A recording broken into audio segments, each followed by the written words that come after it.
Welcome to our session on a better way to establish and measure key performance indicators. Key performance indicators, or KPIs, are overused but often underutilized. And that's because they often measure how you're performing but not why. And they often use numbers that no one really understands how they came to be or the history of them. And yet they should require little or no interpretation. You should be able to look at the number and right away know how you're performing. So they need to be actionable. So what are not KPIs?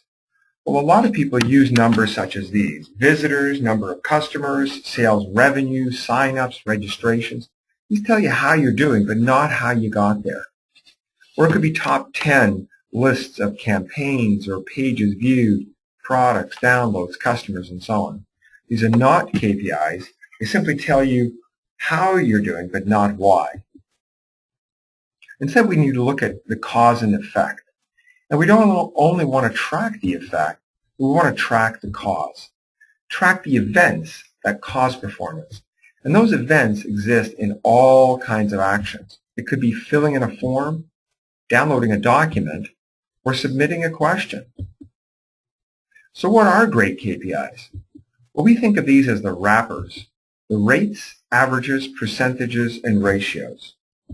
It could be the rate of form fills, the average rating per article, the percentages of those who submit a question, or the ratio of registrations to visitors on a website.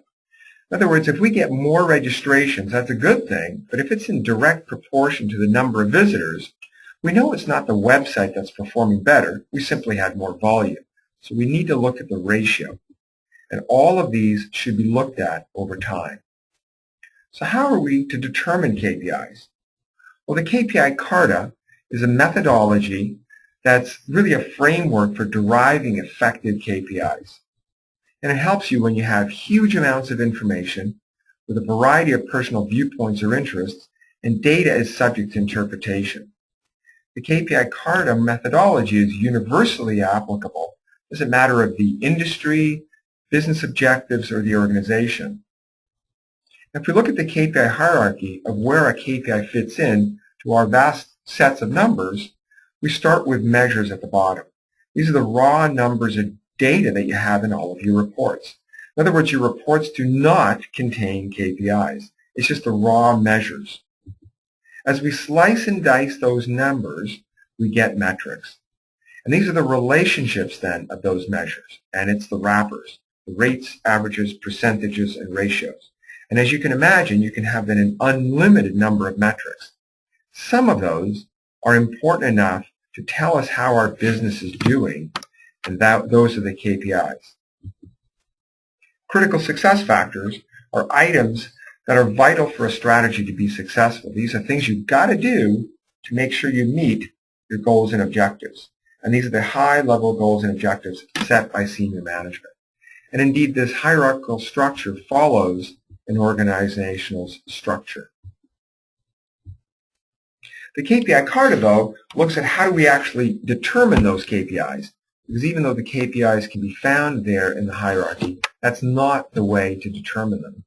And what all too often happens, organizations may look at hundreds or thousands of KPIs and say, let me pick the one that's best for us. That's the wrong approach. Instead, you need to start at the top. You need to look at goals and objectives. These are the high-level goals and objectives set by management. From there, we look at the critical success factors. That drives the marketing phase. This is the stage that you're at when selling to your customer. Then we look at the audience. And we segment those audiences because not everyone buys or is triggered by the same offers. So we have to look at who we're selling to. And we look at the strategy, which is the overall long-term plan. And the tactic is the immediate short-term plan. They will drive us to determine KPIs. And to measure those KPIs, to determine those, we start at the bottom. We look at the raw numbers, we slice and dice those numbers, to look at the relationships, and to do the calculations of those KPIs. So what we find is KPIs are driven by business goals, but they're constructed from measures. And this then tends to be a convergence of business and technology. So let's look at a real life example.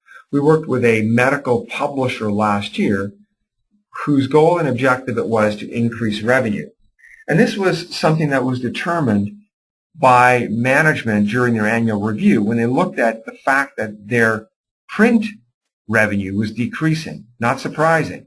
As many publishers and media organizations, they found that their online traffic was increasing at the expense of their print. So their goal and objective was to increase revenue and to do that with their online. So looking at the Karta, that was their goal and objective. Their critical success factor was to increase revenue generated by online-only content by 15% during the 2013 calendar year. And a critical success factor always has those two components in its makeup. It has a fixed measurable amount, 15%, over a specific time period in which to accomplish that. The marketing phase, there are 4 marketing phases, and we're going through this very quickly, but one of them is convert. That's to convert prospective customers into actually buying. The other 3 types are acquire, engage, and retain. The audience in this case for this client was the international market, and the strategy was to reduce average time to purchase. The tactic to do that was to simplify the web conversion funnel.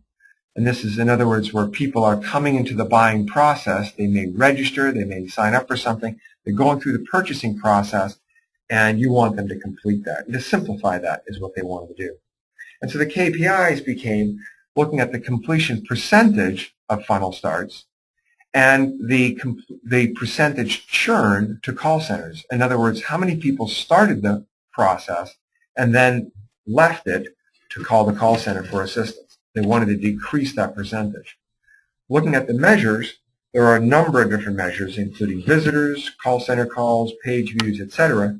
As we slice and dice them, we get a number of different metrics. 2 of them are there that are valuable enough to be considered KPIs. So when we look at this then, the effect in the end is the increased revenue. And that's the number that sometimes is used as a KPI.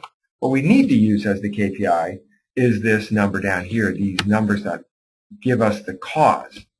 And if we, in fact, measure those, this increased revenue will take care of itself. So what we get from this KPI Karta hierarchy then is a empirical view of how those KPIs were established. We look at the goal and objective, increase revenue, the critical success factors, the marketing phase we were looking at, the market, specifically the audience for the international market in this case. The long-term plan was to reduce average time to purchase.